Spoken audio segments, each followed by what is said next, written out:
Então, pessoal, boa tarde. Boa tarde a todos. Vamos começar aqui hoje a nossa 14ª aula aqui do curso de administração. Tá? Então, aqui está, vocês estão vendo na tela agora o mapa mental, né, do curso, que a gente está chegando ao fim. Então, eu fiz questão de fazer esse curso com esse nível de organização, na verdade, e usando ferramentas de gestão, para que vocês aqui nessa disciplina pudessem também aprender, né, um pouco de como se organizar, porque gestão é organização, né, que dá para a gente se organizar, e quando a gente se organiza, a gente ganha tempo. E eu acho que a gente é um pouquinho mais efetivo, né, no resultado. Né. Eu espero que vocês... A gente está chegando na reta final agora, hoje é basicamente a apresentação do trabalho, eu ainda vou gravar uma aula de encerramento. Na segunda-feira a gente vai ter ainda mais apresentação de alguns trabalhos, mas eu acho que na terça eu libero a aula de encerramento, que aí seria a 15ª aula, onde eu vou fazer um pequeno levantamento de tudo que a gente viu aqui no curso, né? Não somente o conteúdo, de uma forma geral, né, para vocês poderem seguir, né, nos estudos nessa área, porque não dá para parar nunca. E também para vocês, vou deixar alguns recados para vocês, eu vou falar mais alguma coisa já hoje, mas eu vou deixar algum recado para vocês para o próximo semestre, tá? Então, aqui, né? Essa foi uma das inovações que eu fiz, eu nunca tinha feito nenhum curso, as 3 matérias eu acabei fazendo isso, eu nunca tinha feito nenhum curso usando o Trello do começo ao fim, né? Então o Trello, assim como outros softwares, né, como o Notion, como o Asana, por exemplo, são ferramentas de gestão de tarefas, tá? A gente pode dizer que é uma ferramenta de gestão de tarefa, mas que também dá para usar como ferramenta de gestão de projeto, né? Então aqui a gente tem, eu criei várias listas, né? A minha sugestão para vocês é que já começaram a se acostumar agora com o uso dessa ferramenta, eu não sei, Vitor e Eduardo, vocês já tinham usado essa ferramenta antes? Eles já me indicaram o Notion. Aham. Uhum. Na época eu usava o Google Agenda mesmo. Uhum. Quando me indicaram. Eu não cheguei Tá. a usar, mas me disseram que é bem intuitivo. Tá. Aí assim, aqui porque aqui a ideia é um pouco diferente, né, do Agenda, né? É mais parecido um pouquinho com o Notion, mas eu acho que é melhor do que o Notion, tá? Em todo caso, eu acho que é importante usar, né? Aqui, por exemplo, cada um organiza de um jeito, mas vocês podem organizar, por exemplo, essas listas aqui por disciplina, por exemplo, no próximo semestre. E aí, enfim, a lista por disciplina e fazendo as notas de aula também. Cada card vira uma aula, como acabou sendo aqui, né? Aqui, ó, como vocês estão vendo. Professor, eu não sei se você está tentando Ah, tá. transmitir a arte, mas não está aparecendo para mim. Tô sim, é porque faltou compartilhar. Foi mal. Então aqui, ó, vou voltar para lá. Na verdade, eu achei que eu estava mostrando já desde aqui, né? Desde o mapa mental. Aqui, ó. A gente está aqui nessa 14ª aula, que é a apresentação dos trabalhos finais. O curso está todo aqui nesse mapa mental no MindMaster também, que vocês tiveram acesso. E aqui está esse quadro do Trello, né?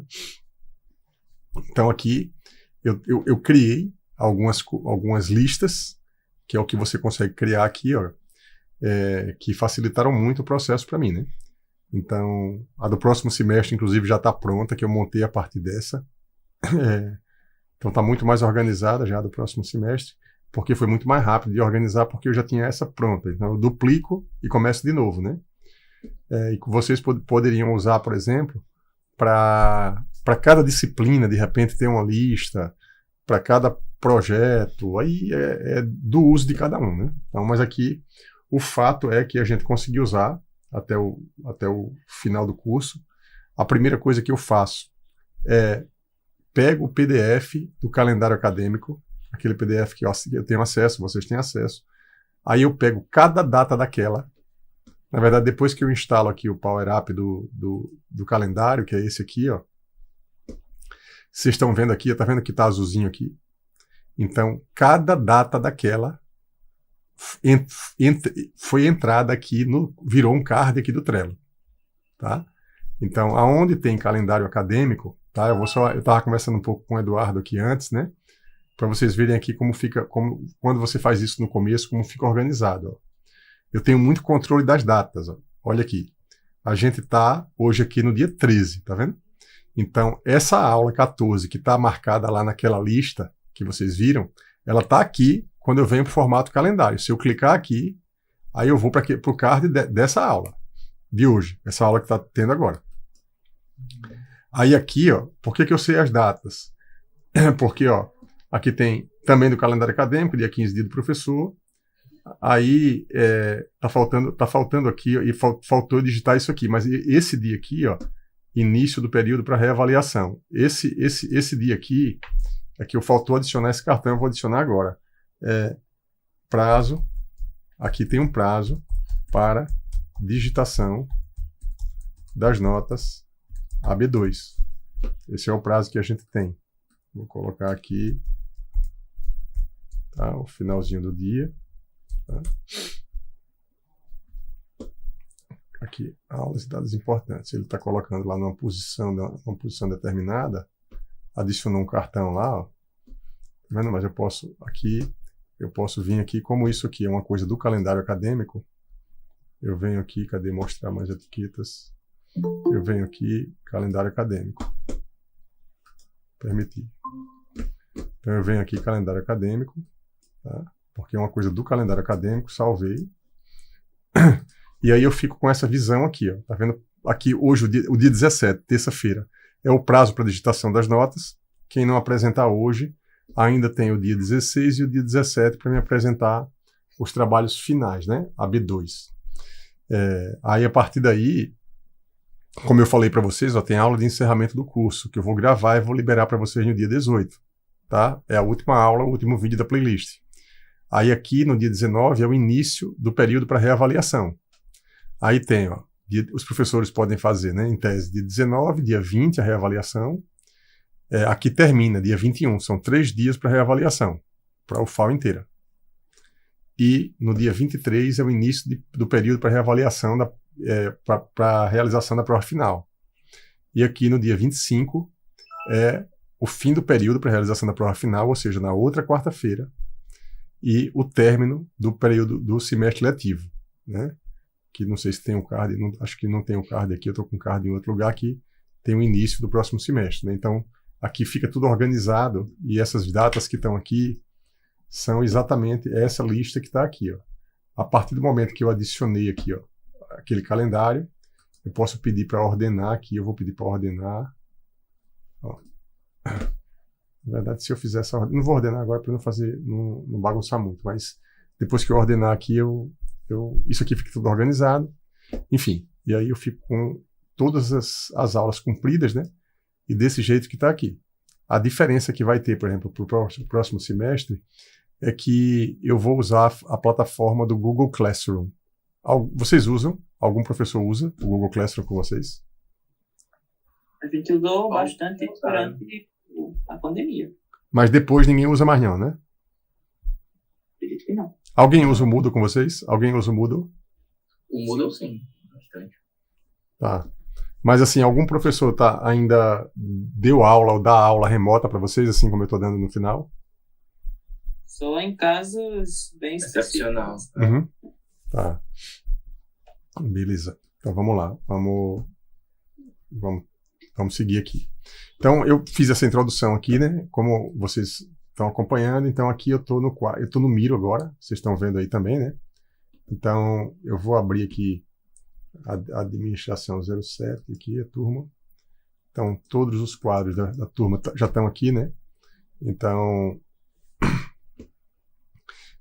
de vocês aí, quem quer começar?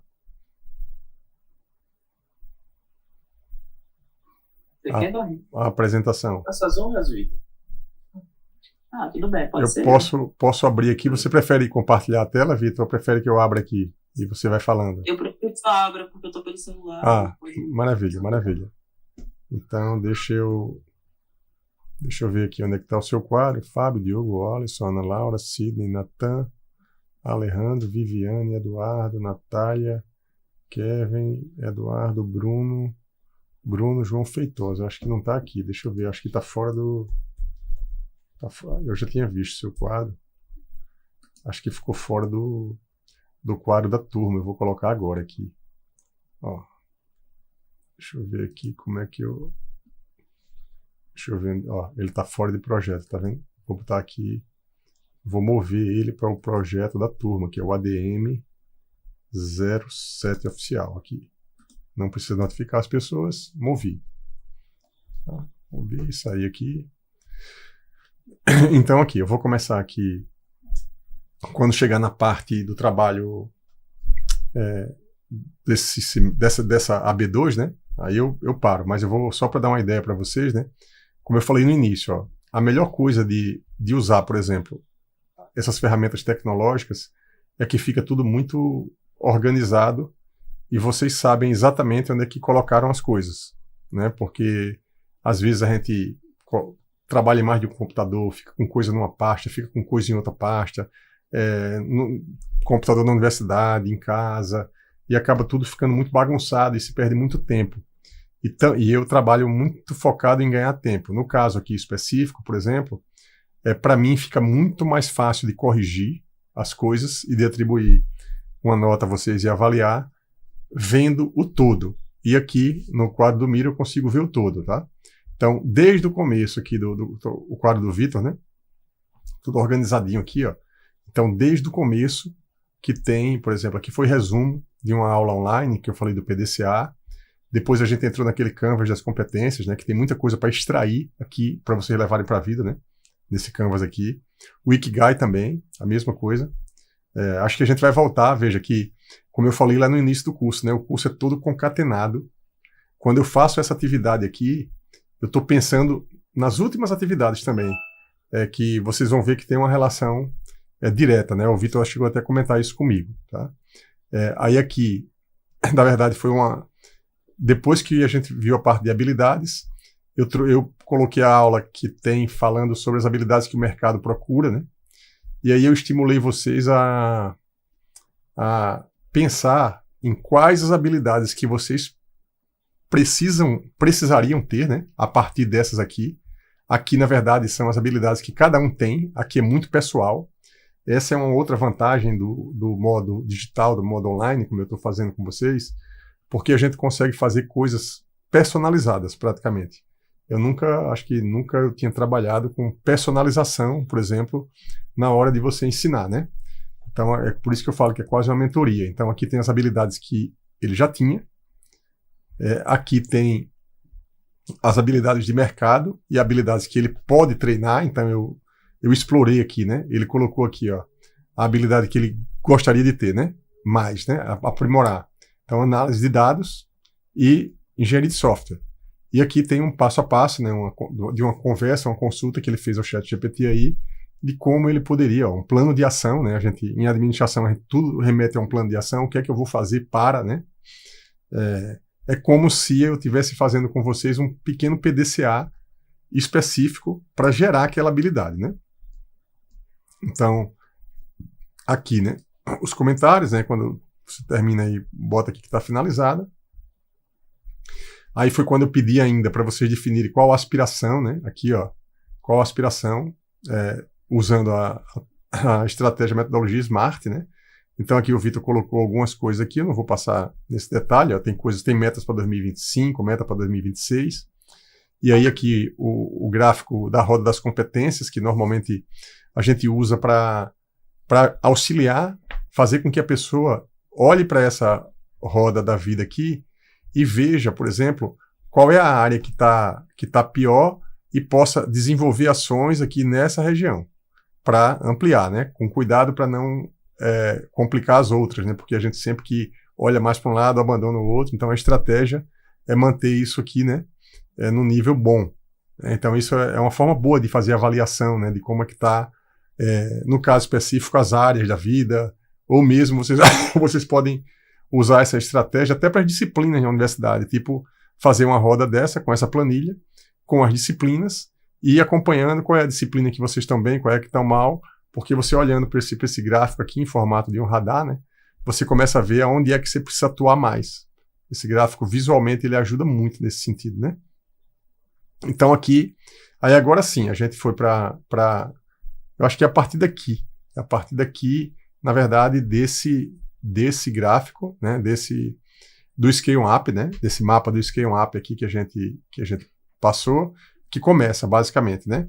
Então tem aqui isso, tem liderança, estado de flow, o artigo, enfim, essa parte aqui que o Vitor vai falar com a gente agora, vai apresentar, que é a parte do trabalho da AB2. Certo? Então vamos começar por aqui, né, Vitor? Isso, pode ser. Pronto. Pode começar. Certo, boa tarde novamente, né? Tem algumas atividades que a gente fez para compor essa nota da B2. A primeira delas, a gente pode começar justamente com esse quadro, né, da tabela. Confesso que eu achei ela um pouco não intuitiva no começo, porque ela tem 2 colunas, não há mesmo ordenada. Então eu fiz um método de organização que eu acho que ficou um pouco mais intuitivo. Então eu me baseei na horizontal, né, essa referência de relacionamentos, conquistas, hábitos e dinheiro. E a outra, eu me concentrei na questão das ações, né, do prazo, né, a viabilidade. Quanto à área, eu preferi me localizar por essa coloração do post-it. Pode perceber que eu indiquei uma legenda de cada cor para uma determinada região. Ficou bom, ficou muito bom. Sim, fica mais intuitivo, né? No sentido de baixo para cima, a gente começa a trabalhar os hábitos que a gente precisa, que eu preciso, no caso, eu julgo que eu preciso mudar agora, né? Parar agora, para ver um resultado mais à frente. E assim, eu vou seguindo o nível de prazo, vamos dizer assim, do que aquela ação está prevista para acontecer. Tentei fazer uma certa analogia também com o tamanho, né, para um grau de urgência e importância para mim daquela ação, né? E aí, assim eu consigo me localizar um pouco melhor.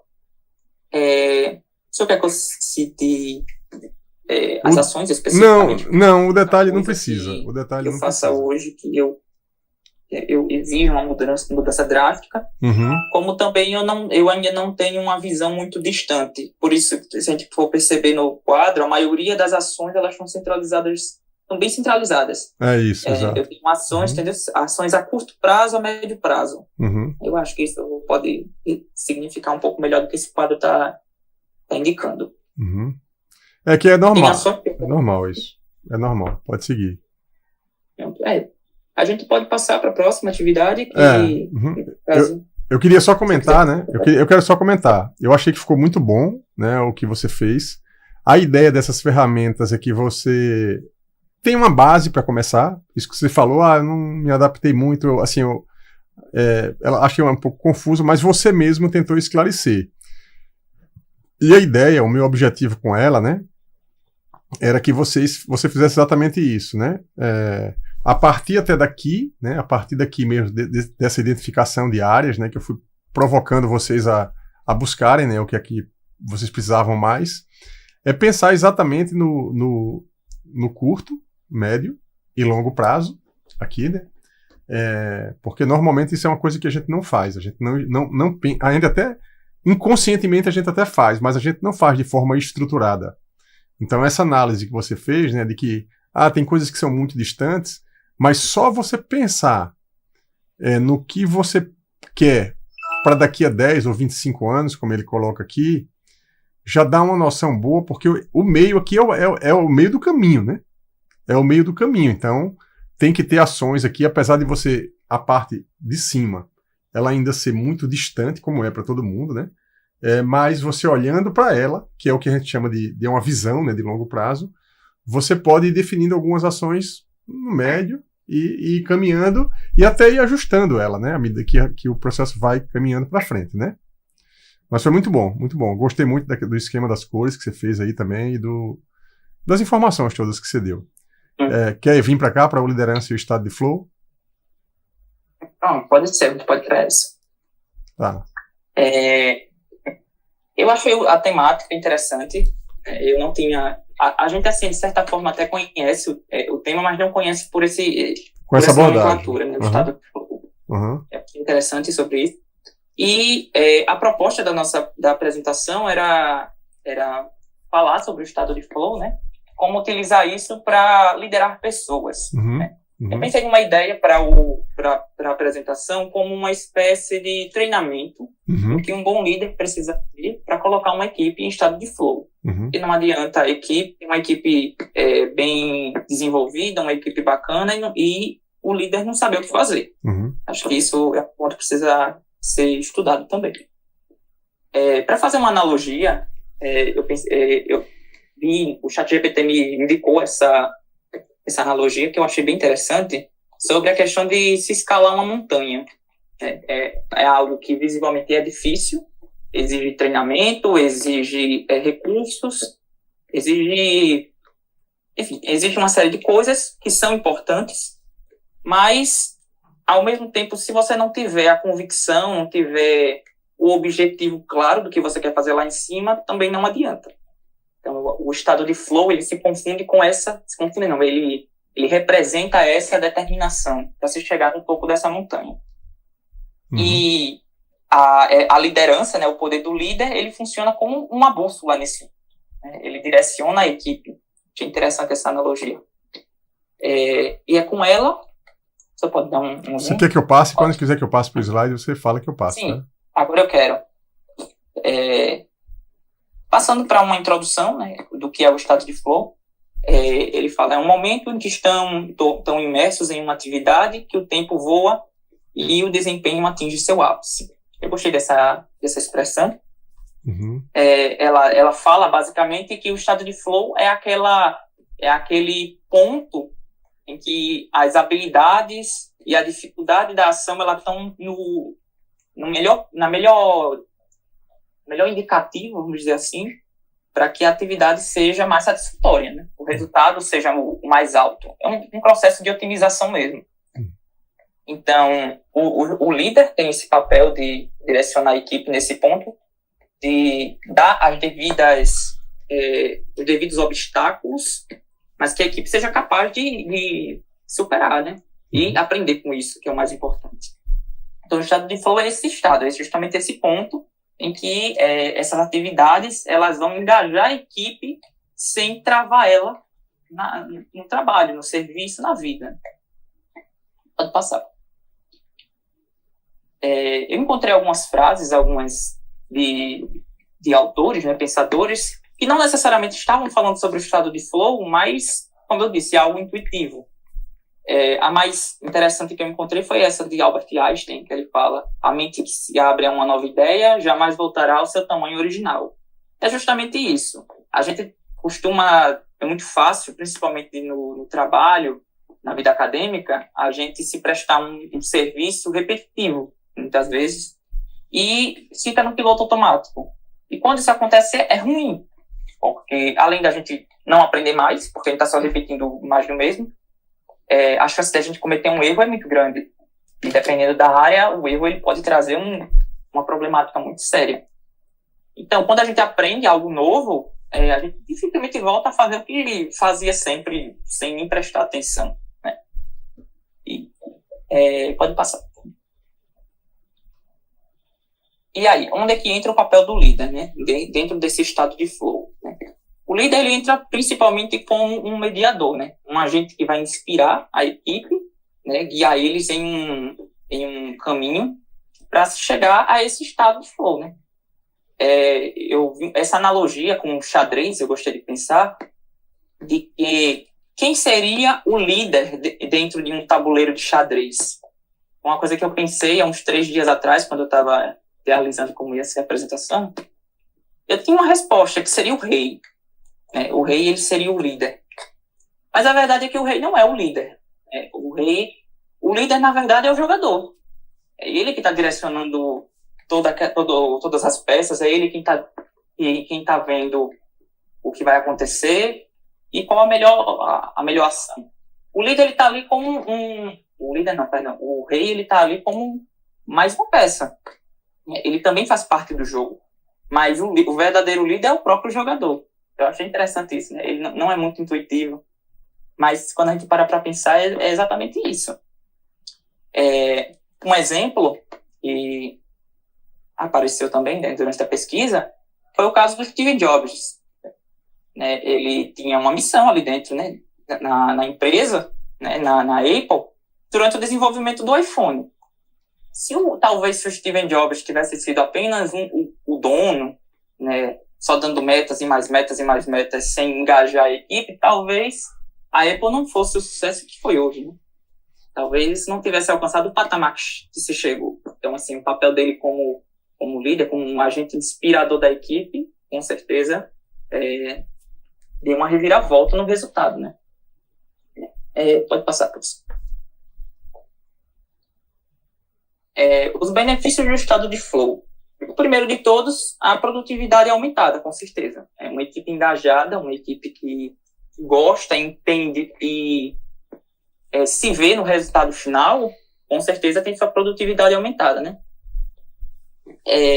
O foco aprimorado. Como eu disse, quando a gente sai do piloto automático, a chance de detectar erros é muito maior. No piloto automático, o erro pode passar na frente da gente e a gente não vê. Isso inclusive, já aconteceu muito comigo, né? Hoje eu tento me policiar um pouco mais, porque eu percebi que eu tenho uma forte tendência a entrar no piloto automático, e isso é algo que a gente não adianta fingir que não existe, né? A gente tem que se policiar. E é isso que eu venho fazendo dia após dia, para tentar minimizar essa problemática. E o terceiro é a satisfação e realização, né? Se a gente desenvolve uma atividade, a gente se enxerga no resultado, a gente se vê como parte daquilo ali, é bem mais satisfatório quando dá certo, né? Pode passar, professor. E aí, onde chega o ponto máximo dessa apresentação. Como os líderes podem facilitar o estado de flow? Nesse gráfico, que eu achei interessante, né, que ele demonstra exatamente o que é o estado de flow, né, quando a gente faz um comparativo entre as habilidades e os desafios. O estado de flow, ele tenta maximizar os dois, mas de forma ordenada, né? Não adianta uma atividade ser completamente difícil, vamos dizer assim, para uma equipe que não tem as habilidades necessárias, bem como também não adianta colocar uma equipe extremamente habilidosa para resolver problemas fúteis. Isso desanima e a produtividade cai também. Então, direcionar para esse encontro perfeito, vamos dizer assim, é o próprio estado de flow.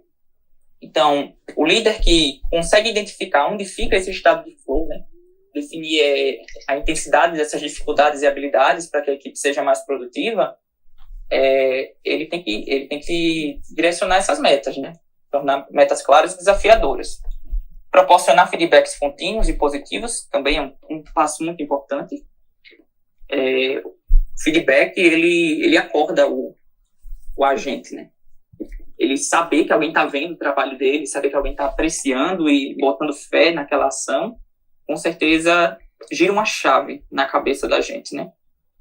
Remover obstáculos e oferecer recursos adequados. Existem coisas que a verdade é que só o líder ele tem poder de fazer, né? Existem dificuldades que o próprio agente da ação ele não tem muito poder sobre ela. Então, o líder identificar quais são essas dificuldades e dar a direção correta, com certeza também é um passo muito grande, né? E encorajar a autonomia, né? Dar o poder ao agente de dar suas ideias também. Acho que é um ponto importante. Pode passar. Um estudo prático, um estudo de caso, né, na prática, em 2018, a gente viu o lançamento da SpaceX, né, um dos maiores foguetes que já teve no mundo até então, naquela época. Essa ação, com certeza, ela foi histórica. E o próprio Elon Musk, né, como líder daquela situação toda, engajar a equipe, né, para cumprir esse objetivo, foi, com certeza, um ponto máximo dessa ação. Visto que é uma área que não pode admitir erros, né, e qualquer erro nessa área pode causar um problema muito sério. Então, o sucesso dela só mostra que a equipe estava trabalhando junto, né, a equipe estava sincronizada, entendendo o que estava fazendo. Pode passar. Os desafios e soluções, né? A liderança, ela enfrenta esses desafios para se buscar o estado de flow, né? Não é algo tão intuitivo de se alcançar. Mas é o papel do líder, chegar nessa resposta, né? É um trabalho personalizado, cada pessoa ela está em um nível diferente, e nivelar essas pessoas, liderar, né? Nivelar essa equipe, com certeza é o maior desafio, mas que vai trazer um resultado muito positivo mais para frente quando se fala do trabalho de um líder. Né? Pode passar. Aqui vão algumas dicas de como alcançar esse estado de flow, né? Acho que cada pessoa tem que se policiar também para entrar nesse estado, entender como ele funciona, né? Descobrir suas paixões e talentos, né? Entender o que é que a gente gosta. Parece algo trivial, mas às vezes não é. Não adianta ficar investindo tanta energia em algo que a gente não gosta de fazer. É preciso a gente entender o que a gente gosta e dar pelo menos alguma prioridade a isso. Definir metas significativas, né? Saber onde a gente quer chegar, é com certeza o passo mais importante para começar a caminhada. Desenvolver habilidades relevantes, e aí que entra a questão, nem tudo que eu sei, eu nasci sabendo. Aliás, nada do que eu sei, eu nasci sabendo. Mas, mesmo aquelas coisas que eu tenho mais dificuldades, eu posso aprender. Eu sou passivo de aprendizado. Então, a gente tem que, por mais que eu não goste de uma área específica, pelo menos compreender como ela funciona, com certeza vai dar um up nas outras áreas que talvez me agrade mais, né? E encontrar equilíbrio entre o desafio e a habilidade, né? Que é justamente o estado de flow, esse equilíbrio. Por mais intenso que ele seja, é preciso ponderar uma coisa com a outra para que esse resultado seja otimizado. Pode passar. Essa frase, ela sintetiza muito bem o que é esse trabalho de gestão, né? O fim é só um novo começo, né? O líder, ele trabalha com ciclos, ele vai trabalhar com pessoas diferentes em momentos diferentes. Então, ele fechar ciclos e abrir novos é essencial. Faz parte do trabalho, e a gente, como equipe ou como líder, tem que entender quando esses ciclos se abrem e esses ciclos se fecham. E assim, motivando e instigando cada vez mais as novas equipes, as novas pessoas, os novos ciclos que vão ser definidos e abertos com o tempo. Era isso. É isso. Eu acho que deu para ficar claro. Muito bom. Aqui tem umas referências que você deixou, né? Sim, foi um vídeo, teve uma palestra desse rapaz, eu não sabia dizer o nome dele, que é muito complicado, Ali. Mas ele falava muito sobre essa questão da experiência, né, a experiência que esse estado pode trazer para um indivíduo. Muito bom, Vitor, muito bom, parabéns. Antes de você seguir aqui, porque ainda está faltando um pedacinho, né? Eu vou só fazer alguns comentários aqui em alguns pontos. Veja só, você o tempo todo falou de que o líder tinha um papel disso, de conduzir a equipe para o estado de flow e tudo mais, só que na verdade esse papel é um papel também do liderado, né? Então isso é um ponto que é importante, que ambos buscarem esse estado, né? Eu gostei muito de algumas abordagens que você trouxe, né? E eu queria fazer o seguinte comentário, ó. O fim é só um novo começo sempre, né? Então, o que é que eu quero colocar aqui com isso? Eu quero colocar que eu tive pensando muito na questão do estado de flow, tá? Que tem toda a relação do mundo com o Ikigai, tá? Que é tipo assim, tanto o estado de flow quanto o Ikigai não é uma coisa que tipo assim a gente consegue dizer assim, não, eu agora atingi e eu vou ficar aqui para sempre. Na verdade, é como se fosse uma meta de longuíssimo prazo que a gente tem que o tempo todo mirar essa meta e buscá-la, né? Buscá-la o tempo todo. mesmo sabendo que talvez a gente nunca vá atingir ela plenamente. Porque não juntar essas coisas todas aqui o tempo todo, tipo assim, 24 horas do dia, você o tempo todo fazendo o que você gosta, ganhando dinheiro, em estado de... Isso não é real, né? Então, o que a meta, né? A meta de um grupo, de um líder, de uma pessoa, é o quê? Mirar esse caminho e seguir na direção dele, né? Eu acho que esse é um ponto importante. E um outro ponto que eu quero destacar também é que sobre esse gráfico aqui, que isso tem uma relação muito grande entre o liderado e o líder. Que é o quê? É preciso ter muita empatia, é preciso ter muita humildade, porque não é fácil, por exemplo, você reconhecer que você não tem habilidade para algo. Você pode ficar até com receio, por exemplo, de que você chega para o seu chefe e diz assim, não tenho habilidade para fazer isso, eu sou bom nisso. Tá? Então, a grande sacada disso aqui é você... Veja, porque as habilidades que você tem, na verdade, quando eu faço essa provocação aqui lá no início do curso, né, para vocês montarem isso aqui, é para quê? Para vocês disserem, não, eu sou bom nisso. Eu sou bom nisso, nisso e nisso.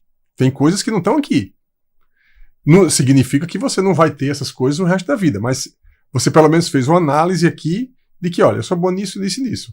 Então, se você for trabalhar em cima dessas habilidades, das experiências, do conhecimento que você tem, você já vai começar em estado de flow.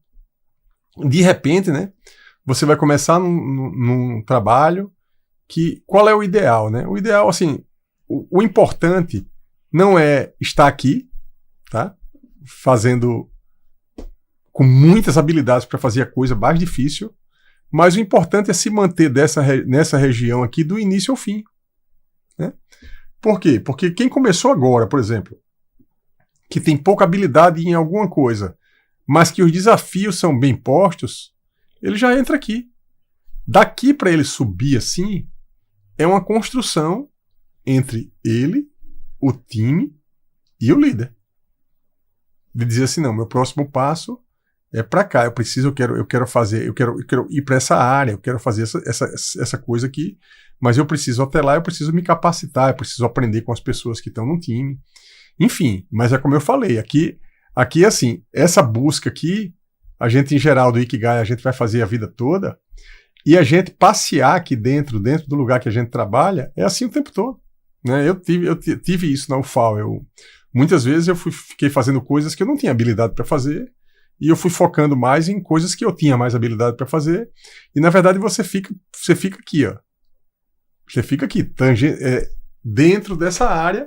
Evidentemente que em alguns momentos você sai um pouquinho, isso gera um desequilíbrio, você fica puto porque você não está conseguindo fazer uma atividade, e às vezes o desafio, às vezes a coisa é muito fácil, mas às vezes a coisa sai um pouquinho, né? De repente, por exemplo, vou pegar um exemplo aqui de disciplinas, né? Vocês todos fazem várias disciplinas, vão fazer várias provas na semana que vem, então tem coisas que vocês fazem e disciplinas que vocês gostam e talvez gostem porque fazem bem, porque entendem bem aquele assunto, e tem disciplinas que talvez vocês não gostem porque vocês, na verdade, não conseguiram entender ou não têm a habilidade para. Né? E faz parte isso, é assim mesmo. A gente, se eu aprendi uma disciplina, a chance de você gostar muito mais daquela disciplina do que uma outra disciplina que você não aprendeu tanto, ela é normal, faz parte, né? Que é isso aqui.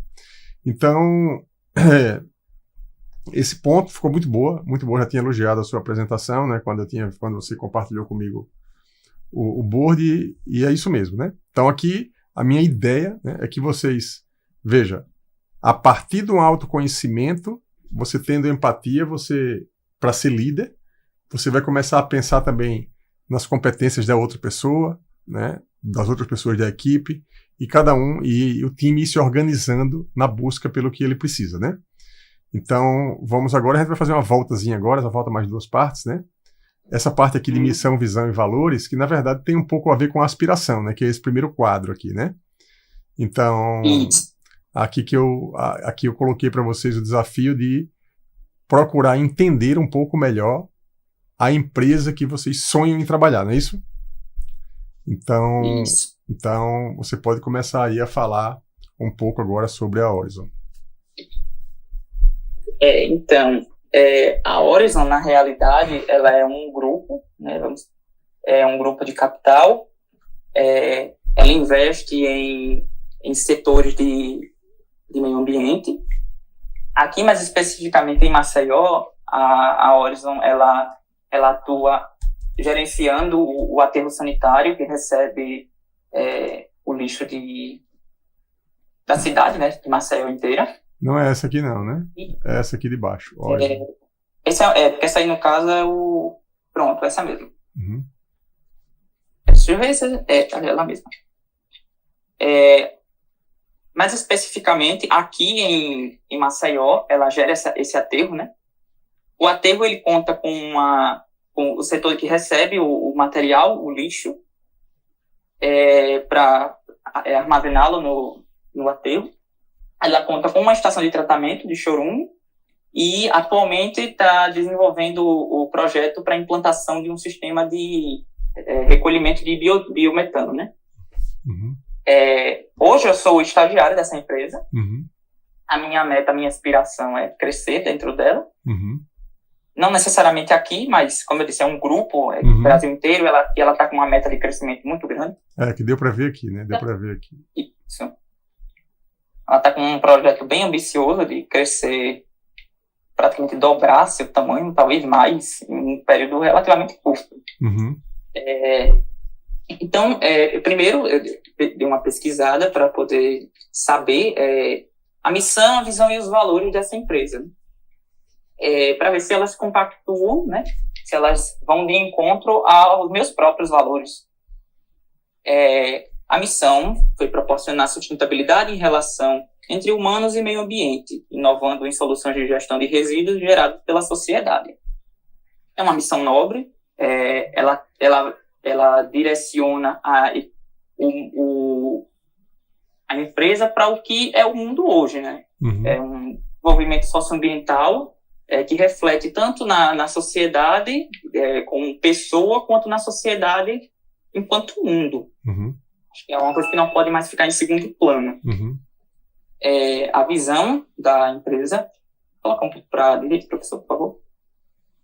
Isso. Ser referência em inovação e tecnologia para gerar energia limpa, desenvolver a economia circular e proteger o meio ambiente e a saúde da população. Nosso sonho é tecnologia aliada ao talento de novas pessoas, faz um mundo melhor. Hoje a gente tem um desenvolvimento de tecnologia muito grande. Uhum. Talvez ela não esteja direcionada para as coisas mais urgentes que nós temos no mundo, mas existem iniciativas para isso, né? Então, eu acredito que quando uma empresa se destina a desenvolver tecnologia para um motivo nobre como cuidar do meio ambiente, é algo para se espelhar, né? Uhum. Para a gente desenvolver mais coisas em cima. Uhum. E a gente vai para os valores da empresa. Os valores são baseados nesses 4 pilares, né, que eu achei bem interessante. O trabalho, né, que é conferir dignidade a todos. Confiabilidade, que nos obriga a ter responsabilidade com os nossos compromissos e faz com que a companhia transmita confiança. Qualidade, é o motivo do orgulho para o profissional competente. E a lealdade, o valor que faz com que a empresa e o colaborador tenham os mesmos objetivos. Lá, vai ser uma estrutura de engenharia muito grande, né, um aterro sanitário, e a gente precisa trabalhar a todo tempo em confiança com a equipe. Se alguém faz algo errado, isso precisa ser transmitido, porque se não é transmitido, isso gera um problema muito grande, né? Pode ocorrer acidentes, não só ambientais, como com os próprios colaboradores. Então, é preciso ter uma confiança muito grande na equipe, nela mesma, né? Nos líderes e tudo mais. Com base nesses 3 pontos, né? Eu pude desenvolver um planejamento estratégico, né, que foi baseado na própria política interna da própria Horizon. Fiquei com a dúvida, Vitor, aqui. Essas ações que estão aí são ações que você pensou para a empresa ou ela é parte do planejamento estratégico da empresa? Então, elas foram retiradas da política, eu não vou lembrar o nome, mas tem um link que eu coloquei agora, está um pouco mais abaixo. A política de qualidade e segurança e meio ambiente e saúde da própria Horizon. Foi retirado desse documento, é um documento interno da própria Horizon. E eles visam justamente quais são essas ações que precisam ser, que a Horizon não vai abrir mão, a equipe não abre mão dessas ações, para que o trabalho seja realizado com eficácia e com segurança, né, que é o mais importante. A equipe, aqui pelo menos em Maceió, a equipe é uma equipe relativamente pequena, ainda considerando a estrutura. Então, cuidar dos próprios colaboradores é essencial. É algo que não pode ser deixado em segundo plano. Então, todas essas ações, elas esquematizam esse planejamento para dar continuidade ao trabalho.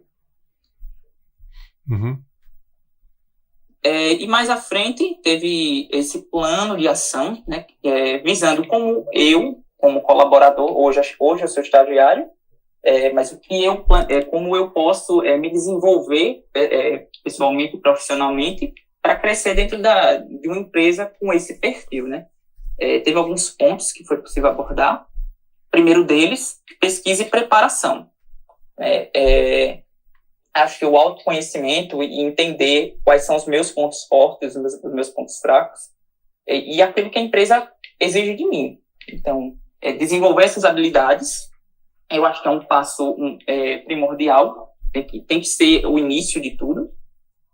Desenvolver essas habilidades que eu vou precisar lá, no curto, médio e longo prazo. Logo após, a gente passa para esse aprendizado e desenvolvimento, né? Eu conhecendo o setor que a empresa trabalha, conhecendo o que é que eu vou precisar desempenhar enquanto funcionário, e me aprofundar nessas áreas que vão ser exigidas, né? Aprender mais, buscar mais informação interna e externamente, para me aperfeiçoar como profissional. Perfeito. Terceiro passo, né? Networking e experiência. Eu acho que, nesse ponto, é interessante trocar informações com pessoas que já passaram por essa etapa que eu estou passando agora. É uma equipe que cresce, está sempre passando adiante informação, e ir atrás dessa informação é essencial. Então, tem forma de se conseguir isso, né? Hoje em dia a gente tem LinkedIn, hoje em dia tem projetos de voluntariado, acho que não precisa ser necessariamente dentro da empresa, mas em coisas similares a gente já aprende muita coisa. A preparação de candidatura, né? Acho que apresentar formalmente o nosso currículo, preparar ele da melhor forma possível, considerando as habilidades e competências que nós temos e que a empresa exige. Eu acho que a gente fazer essa análise para montar esse currículo é importante. E apresentar os nossos melhores pontos, né? Aquilo que a gente tem de melhor, e ser humilde e identificar também aquilo que a gente precisa melhorar, mas que está disposto a melhorar, né? Que eu acho que é o ponto de partida principal. E próximo, candidatura e acompanhamento, né? Direcionar esse currículo, depois dessa análise, para as pessoas certas que vão fazer essa mediação, né? Hoje em dia é muito fácil, hoje em dia, comparado a algum tempo atrás, encontrar os departamentos pessoais, né, os recursos humanos de qualquer empresa, e ter uma conversa mais íntima com a equipe de lá. Então, a gente encontrar essa equipe, se apresentar, indicar os nossos interesses, né? Eu acho que é saudável hoje em dia, não é importuno, é muito mais da forma como é feito. O LinkedIn, eu gosto de dizer que abriu essa porta, né? Antes a gente simplesmente chegava numa empresa com um currículo, não sabia nem se ia para frente, se não ia. Hoje em dia a gente tem essa porta de abertura e não vejo por que não explorar ela. E o final é a entrevista e a preparação, né? Hoje em dia a gente sabe como é que funciona uma entrevista, não é tanta coisa que se varia de uma para outra. Então, buscar informação, treinar. adquirir experiência, né, de como funciona isso. Tem muita vaga de emprego, de estágio, enfim, oportunidades que são perdidas pelo puro nervosismo de estar numa situação nova. Acho que isso a gente já pode trabalhar, né, com antecedência para ter um resultado melhor, mostrar o melhor de nós. É isso, né, nessa atividade. Perfeito. Eu vou faltar só mais um pedacinho, mas eu vou fazer alguns comentários, assim, também ficou ótimo aqui. Um comentário que eu vou fazer em relação a... É uma dica que normalmente eu dou a pessoas que estão preparando o currículo para qualquer coisa, para candidatura de mestrado, doutorado, ou mesmo para mandar para empresas, é que normalmente a gente se limita muito a uma parte do currículo muito mais formal, tá? Que é graduado nisso, mestrado naquilo, especialização nisso. Quando, na verdade, a gente acaba esquecendo, muitas vezes, os projetos em que você trabalhou.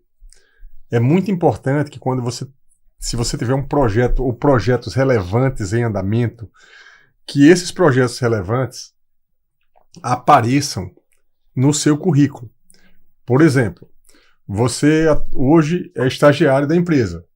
Então, como você é estagiário da empresa, você seguramente faz parte de pelo menos um ou dois ou até mais projetos da empresa. Você deve ajudar na execução de parte desses projetos. Quais são esses projetos? Né? Aí esses projetos, por exemplo, eles, na verdade, os projetos acabam tendo muito mais visibilidade, o resultado do projeto, e é por isso que, assim, eu foco sempre, digo, olha, pessoal, por exemplo, pessoas que trabalham no Sebrae, ou em outra empresa, que já vieram para mim e disseram, Tom, o que é que eu posso colocar no currículo? Né? Eu disse, olha, a coisa mais importante que tem é você também pegar no próprio Sebrae, no trabalho que você exerceu, por onde você passou, pegar quais foram os projetos mais relevantes que você trabalhou, porque naqueles projetos você ganha experiência, você ganha habilidade, você ganha uma série de coisas para o futuro. Então, até mesmo, por exemplo, se você... muitas vezes dá para fazer isso, que eu preciso da habilidade tal. Eu não tenho essa habilidade ainda, mas para eu adquirir essa habilidade, eu preciso exercitar ela. E para eu exercitar ela, eu precisaria, por exemplo, entrar num setor de inovação ou de tecnologia, para eu poder exercitar aquilo ali, para eu poder ir para o nível que eu quero ir. Então, é um misto, né? É você tocar o dia a dia, atender a empresa o dia a dia, mas saber que você também tem o seu plano e que você pode adaptar o tempo todo o plano da empresa ao seu plano para que você possa seguir, né? Então essa é uma dica, mas foi muito, muito boa. Você quer comentar alguma coisa? Dessa acho que não, acho que eu já planejei. Tá, então vamos pro final. Mas realmente é um ponto importante para ser expresso. Normalmente, Vitor, assim, eu estou passando para você a experiência que eu tenho, né? Tipo assim, muitas coisas, por exemplo, vou pegar o exemplo da aula, que é uma coisa que eu estou fazendo, o curso que eu estou montando para vocês e os cursos que eu monto o tempo todo. Eu trago coisas para o curso, em geral, que são coisas que eu estou precisando aprender mais para o meu próximo passo. Tá entendendo? Eu procuro encaixar atividades do dia a dia que eu tenho em atividades que apontam para o meu futuro. Então esse é o ponto, né? É tipo somar coisas.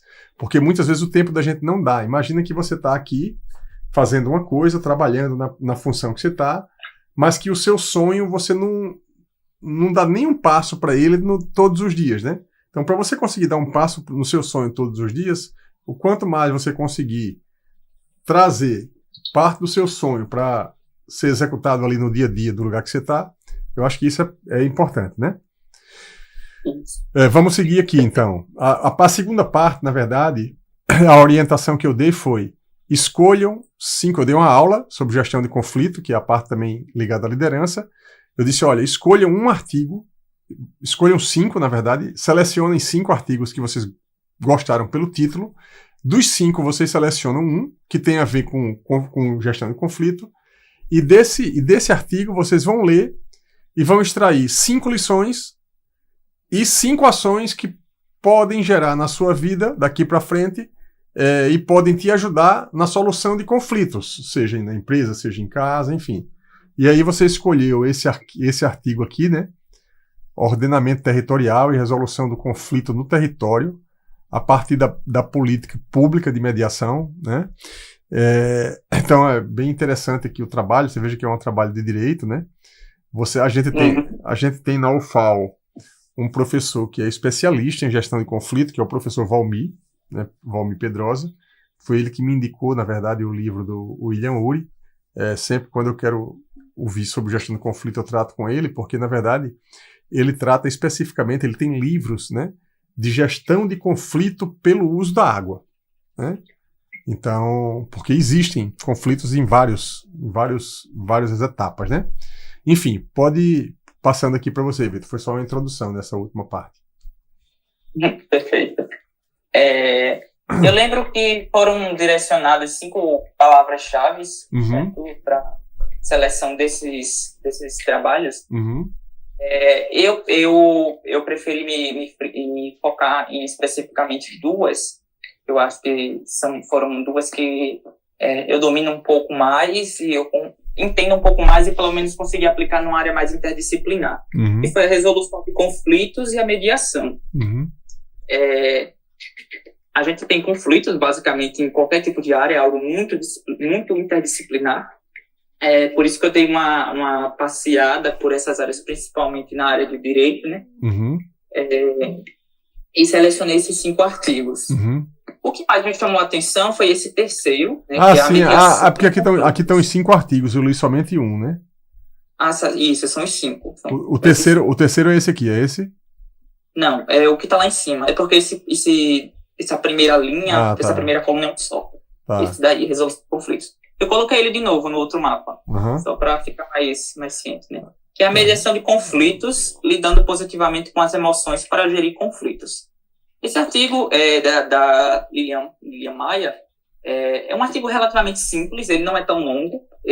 Pelo que eu pude entender, ele trata muito sobre a forma como a gente, enquanto pessoas, pode aprender a mediar os próprios conflitos, né?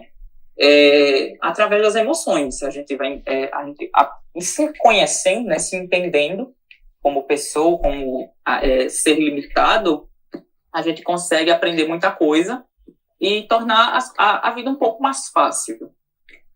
Eu fiz uma seleção de 5 lições que deu para ser tirada desse trabalho, né?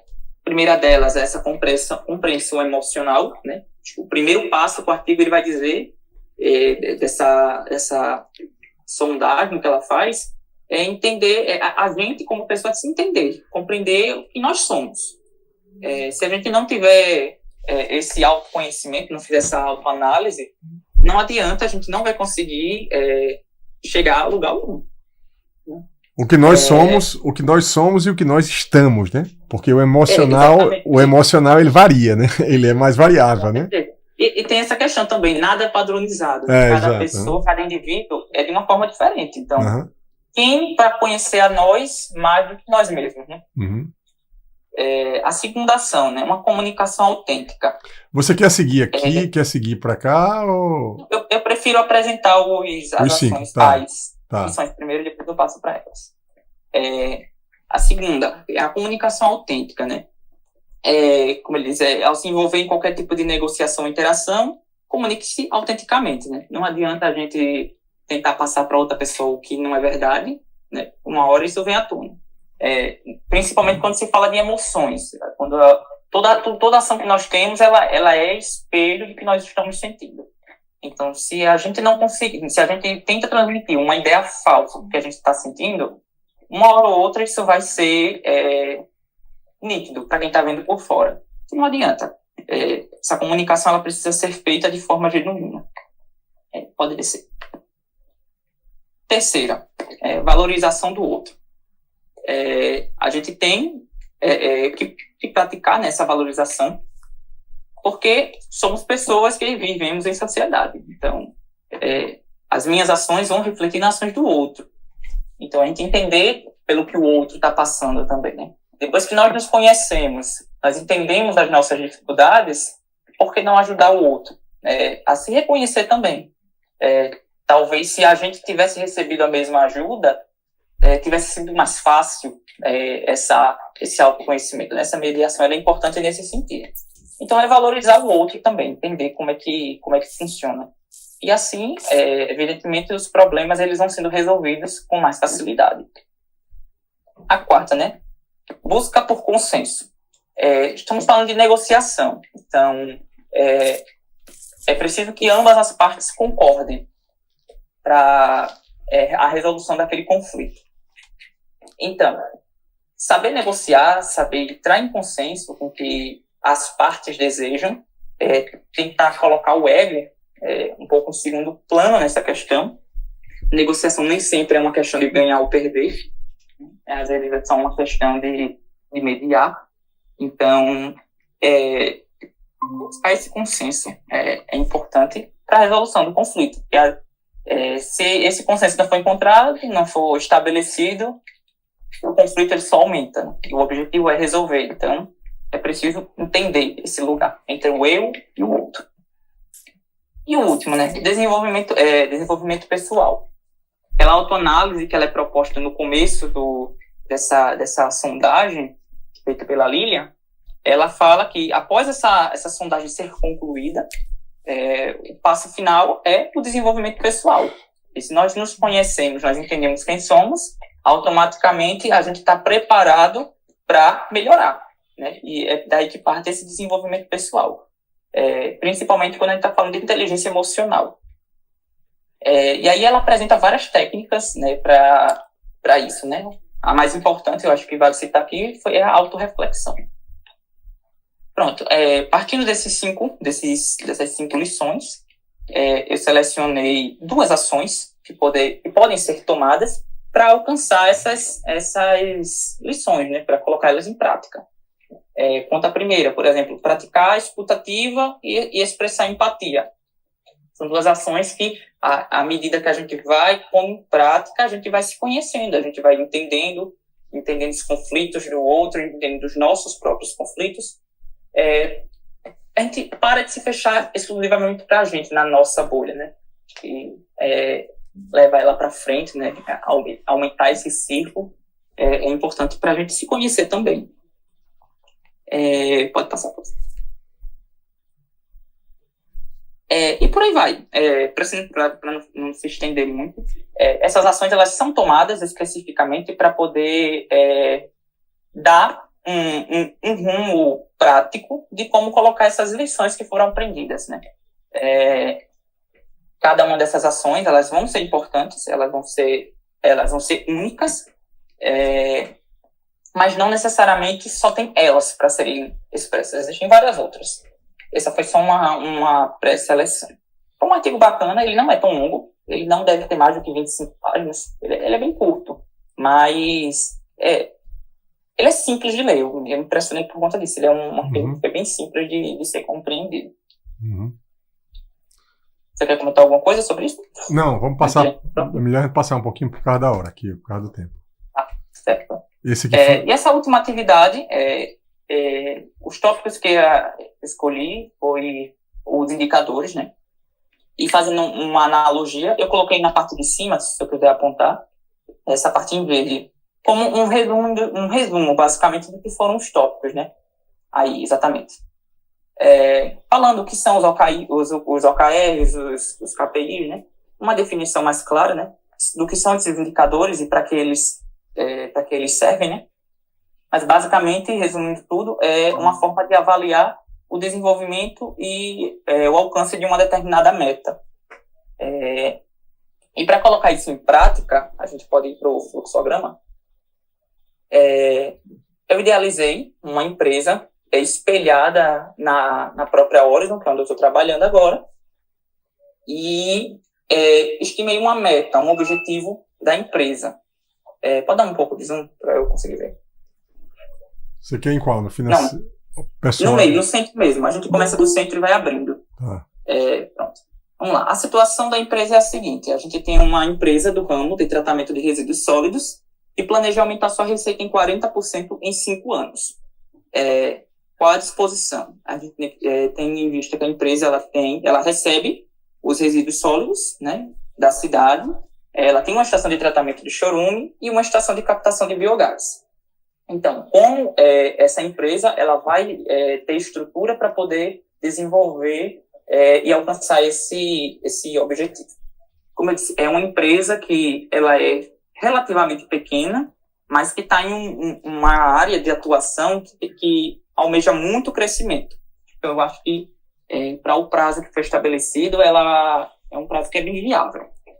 Então, assim, quanto aos setores, todos os setores dessa empresa, eles precisam estar alinhados. Eles têm um objetivo em comum, que é esse crescimento. Mas como cada um vai desenvolver suas próprias ações para chegar nesse objetivo? Então, partindo do operacional, por exemplo, esse operacional eles vão ter seus próprios indicadores, né? Eu selecionei esses 3 indicadores, que é a taxa de ocupação do aterro, a influência da estação, a eficiência da estação de tratamento de chorume e a produção de biogás, né? Esse é o que o operacional vai conseguir desenvolver para alcançar essa meta. O recebimento do lixo gera renda, não tem como correr. A eficiência do tratamento de chorume não necessariamente vai gerar renda, mas ela corta custos, com certeza.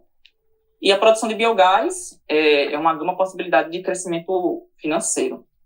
Então, considerando esses indicadores, eu selecionei alguns KPIs, que é essa segunda linha de post-it, que são as ações que vão ser tomadas para alcançar esse objetivo, né?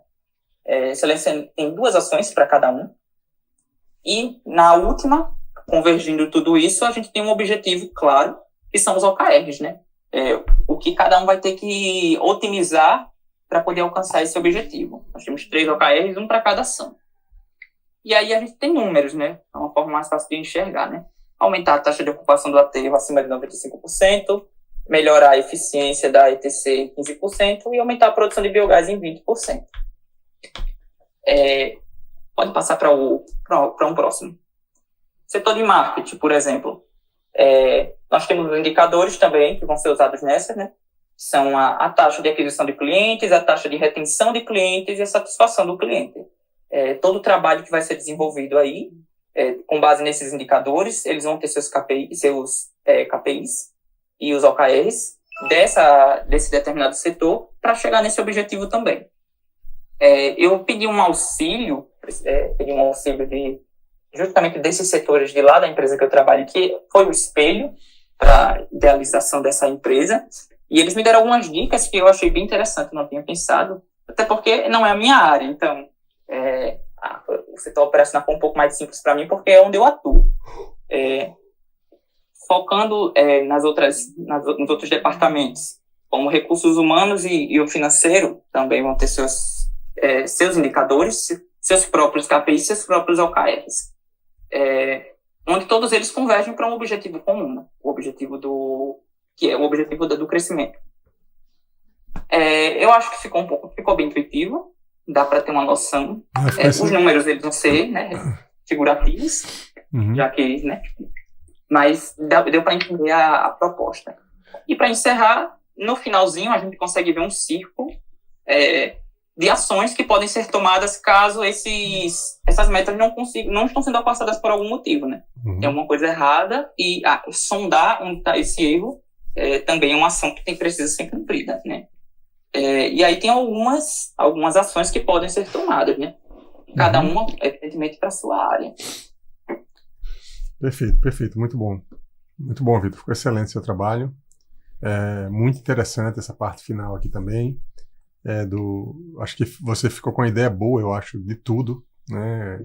Fechando com essa parte dos indicadores aqui, dos OKRs, né? Partindo aqui voltando lá para o comecinho do curso, né? Quando eu falei isso aqui, ó, que vocês talvez não tenham muita noção quando eu falo de planejar, fazer, checar e agir, né? A gente trabalhou o planejamento estratégico, aí a execução é o que você vive praticamente dentro da empresa, e checar, como é que checa? Checa com essas metas, com essas definições aqui de KPIs e OKRs. Toda empresa que se preza, né, tem um sistema desse de indicador, basicamente para fazer isso aqui, né? E o que você fez ali no final ainda, né? Você fechou Muito bem. Aquele último círculo que você colocou é como se. É esse círculo aqui, o agir. É como se algo não estiver fechando, se a gente não estiver indo para o resultado, o que é que pode ser feito, que é essa ação aqui, que pode ser planejar novamente, né? Ou pode ser refazer para fazer do jeito certo, mais rápido, enfim. Muito bom, Vitor. Parabéns aí, parabéns pela sua excelente trabalho, excelente participação aí na disciplina como um todo, né? Dedicação aí durante todo o processo. Fiquei muito feliz com o resultado do seu trabalho e com a sua apresentação, certo? A gente tem aqui o Eduardo e o Alejandro na sala. O Eduardo acha que não vai dar mais tempo, não é isso, Eduardo? Isso, professor. Alejandro, você quer apresentar hoje, Alejandro? Então, professor, eu tinha falado no grupo anteriormente sim. que eu ainda não finalizei. Então segunda-feira, né? Gravar o vídeo, porque na segunda também eu vou ter prova o dia inteiro. Tá. Foi você. FT2 e cálculo. Tá. Tudo junto. Tá, mas aí a minha sugestão para vocês é a seguinte: me entreguem na terça-feira. Tem 3 provas na segunda? Não tem? Ok. Isso. Vocês podem me entregar na terça-feira até o final do dia. Perfeito, Tá professor. Pode ser. A gente pode marcar um horário. Para poder focar mais na prova. Aí, assim, eu acho que eu vou fazer o seguinte: na terça-feira, como vocês estão. E vocês são do mesmo grupo, basicamente, mesmo curso, a disciplina de administração inteira eu faço na terça-feira, às 2h30 da tarde. Tá bom para vocês? Para mim, sim. Tá joia. Pronto. Aliás, vamos fazer o seguinte: terça-feira, 1h30, para manter o horário da aula, para não confundir ninguém com o horário. Terça-feira, 1h30. Segunda-feira, eu não vou fazer, a não ser que tenha alguém que queira muito fazer segunda-feira, mas eu acho que não vai ter, não. Eu vou colocar lá no grupo que fica para segunda-feira, 1h30. Tá certo? Aí durante a tarde. Aí a gente terça, apresenta. né? Na terça, desculpa, terça, 1h30. Me confundi aqui. Pronto, perfeito. Tá certo? Então é isso, pessoal. Finalizamos aí a nossa 14ª aula. Na terça-feira, a gente faz a nossa aula aí com a apresentação dos trabalhos finais. E na quarta-feira eu faço a aula número 15 de encerramento, mas é uma aula gravada, vocês não precisam estar presentes, não. Só manda o link depois no grupo e a gente encerraria. Tá bom? Tá bom. Então é isso. Obrigado. Valeu, pessoal. Um abraço aí. Valeu, e até a próxima aula. Obrigado, Boas provas aí para vocês.